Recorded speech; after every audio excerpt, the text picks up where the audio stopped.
Hello, and welcome back to another exciting episode of our IC3 Digital Literacy Master Series. Your ability to use technology effectively is no longer optional, it is indeed essential. Welcome to a space where you don't just learn digital skills, you master them. And please, if you've not already subscribed or followed, kindly do so because every lesson moves you one step closer to confidence, certification, and career growth. Let's begin. So we're going to continue our series with objective 1.1.3, and we're looking at how to gain access to systems.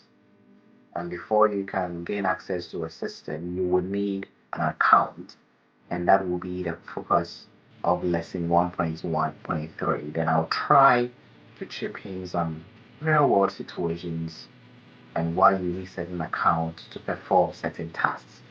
So still on level 1, we just need to know about it. We're not going to be dramatic, we're not going to do any hands-on exercise, but I will do the very best I can to elaborate. So before you can use a computer, you need an account to show who you are and what you can do. And on most systems, we've got two types. So we've got the administrator account and the standard account. And gone are the days where we used to have Windows XP. They had the guest account, but that's no longer an option for these newer versions of Windows.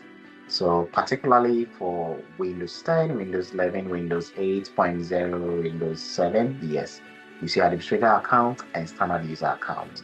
So I want you to picture the admin account as the boss of the household. So within a family, we've got the father who is the head. He's got total control over the home. And we can see that, yes, the wife can also come in as an equal sharer. So they can all be admins, and the kids will be the standard user account.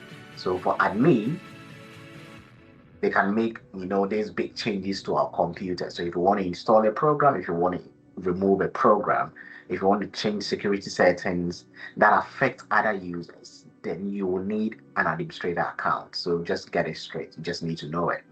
But for a standard user account, you cannot do most things. All that you do is, okay, they've set it up for you. You just use the application.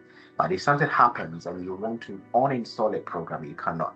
If you want to change settings, which we term as global settings that affect other users of the computer system, you cannot do that with a standard user account. And you can access this by going to your Windows settings, locating the account, you click on it, and it will give you the options. Then if you try to install a program as a standard user, you get this word prompt requesting for the username and password of the admin. That is if you happen to be the one with a standard user account. But if you don't have a standard user account and you're using the admin account, you won't see this prompt. So just bear that in mind. That is it. Then we also have certain permissions or rules that decide what you can do with files and settings on the computer. So yes, we can work with our own files, but only an admin can access files from other users. So on the computer system, you can navigate to your local disk C, then you can go to users, then all the user accounts on the system would have their respective folders. So if you're not an admin, you will not be able to get into another user's folder, and that is the right of the administrator to go in and check all the files and make sure things are running normally. So when you first set up a computer, the account you create is usually an administrator account. So if you use a computer at school or work, the system administrator might have set up your account already. So each account has a username and a password to keep it secure. So as we advance through this series, you get to understand, okay, what a username is and what password requirements you need to follow to had a very strong password, and now we're even talking about two-factor authentication with Microsoft Authenticator and other authenticator apps that you can find your hand on. So keeping your username and password safe helps you protect your personal information.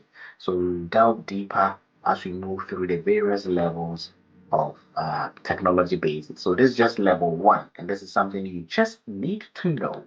Okay.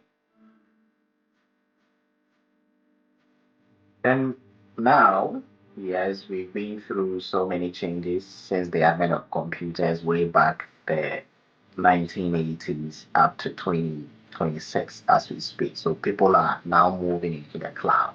So instead of having local accounts on your systems, you now have one online account.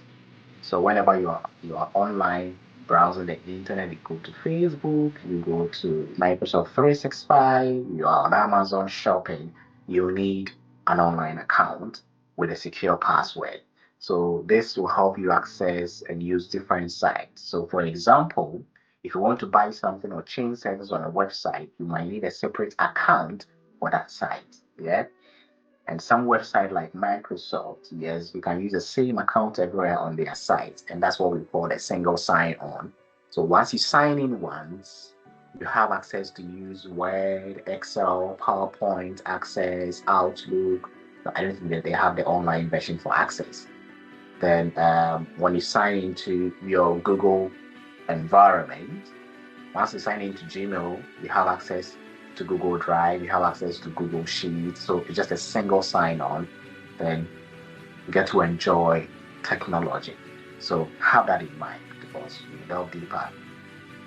Then we also have other sites like Amazon. So if you are shopping in the US or Canada, definitely they have different, options available to each country. So if you want to shop in the US, then you need to have an account in the US so that whatever orders you place can be shipped to a US address.